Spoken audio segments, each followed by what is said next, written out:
Assalamualaikum warahmatullahi wabarakatuh. Perkenalkan, nama saya Putri Qur'anisa dari kelas 10 TKJ 1.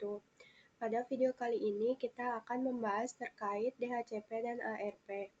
Di slide ini saya akan menjelaskan tentang DHCP.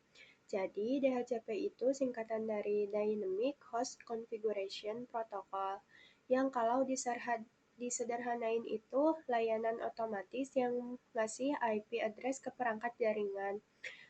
Jadi misalnya kita connect ke WiFi, kita kan langsung dapat IP address tanpa setting manual. Nah, itu kerjaannya DHCP. Jadi fungsinya biar lebih praktis, kita gak perlu lagi isi IP satu persatu secara manual, karena semuanya sudah diatur otomatis sama DHCP servernya. DHCP ini biasanya bekerja dalam satu jaringan yang sama atau disebut dengan broadcast domain. Jadi, selama masih satu jaringan, dia bisa langsung ngasih IP ke klien. Terus, di DHCP itu ada 3 komponen utama. Yang pertama itu ada DHCP server, ini sebagai penyedia layanan yang bagi-bagi IP address ke perangkat. Yang kedua ada DHCP client, ini perangkat yang menerima IP, contohnya laptop atau HP kita.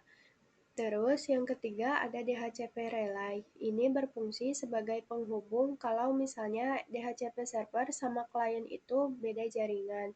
Jadi relay ini nerusin permintaan IP dari klien ke server. Jadi intinya DHCP itu mempermudah pengaturan jaringan karena semuanya jadi otomatis dan gak ribet. Lanjut ke slide berikutnya. Di slide ini saya akan menjelaskan tentang tipe DHCP.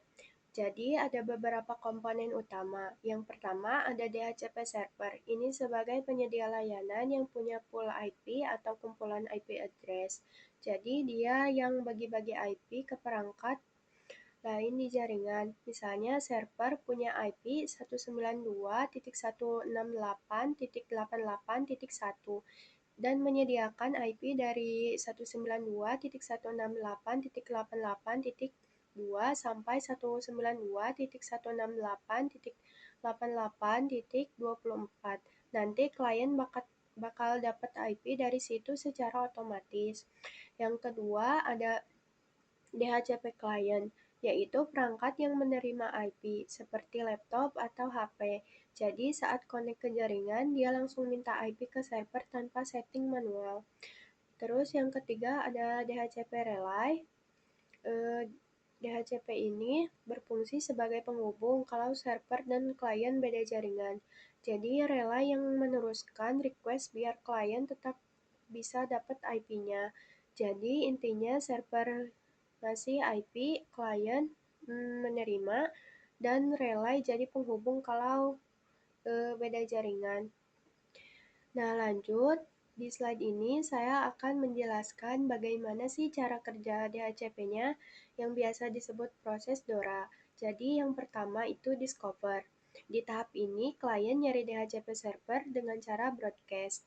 Ibaratnya dia itu bilang, servernya ada di mana ya? Kedua, offer. Setelah itu, servernya yang nerima request bakal nawarin IP address ke klien. Misalnya dia ngasih alamat IP tertentu dan nanya mau dipakai atau enggak. Ketiga, request. Kalau klien setuju, dia bakal minta IP itu secara resmi ke server. Terakhir, egg atau acknowledgement. Di sini server ngasih konfirmasi kalau IP tersebut boleh dipakai oleh klien. Jadi intinya proses itu dari nyari server, terus dikasih tawaran IP, terus klien minta IP, lalu server menyetujuinya, dan akhirnya klien bisa langsung pakai IP tersebut. Sekian, terima kasih. Maaf bila banyak kesalahan. Wassalamualaikum warahmatullahi wabarakatuh.